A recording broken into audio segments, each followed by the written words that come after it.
This is VOA News, reporting by remote. I'm David Byrd.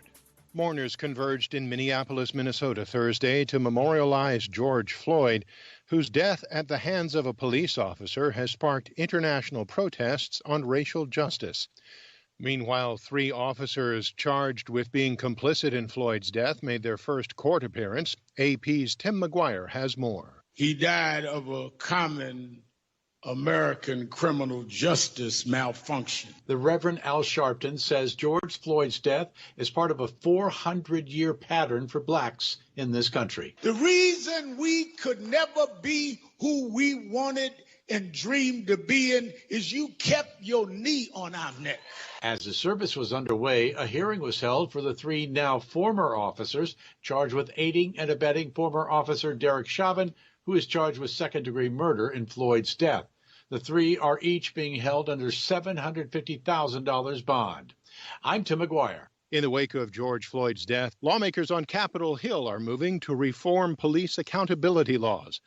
AP's Sagra Megani reports. As protesters descended on Capitol Hill, lawmakers worked on what could become one of the most ambitious efforts in years to oversee how law enforcement works.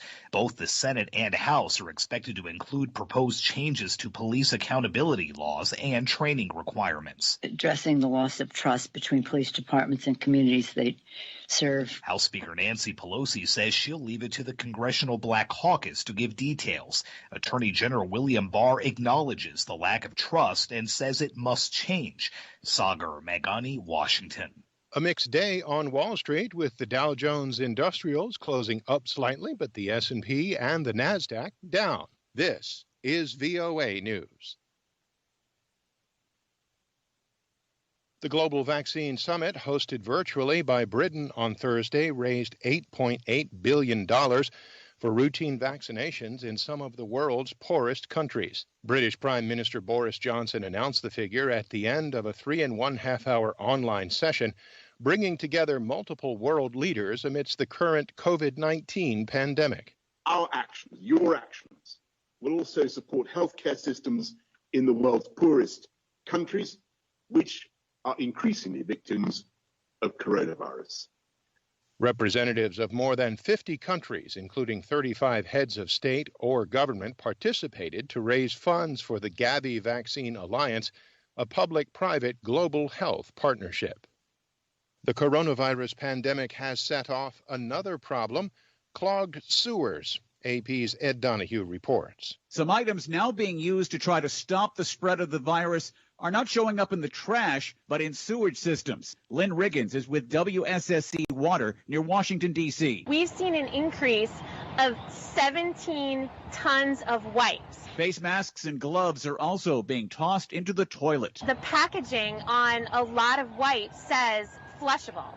Well, sure, they're flushable. Your child can flush their toy down the toilet, but you shouldn't. At Beale Air Force Base in California, a squadron that usually deals with weaponry disposal has been yanking wipes from the base's plumbing. Lynn Riggins' message? There's 3 things that should go in the toilet: pee, poop, and paper, which is toilet paper. Keep the wipes out of the pipes. I'm Ed Donahue.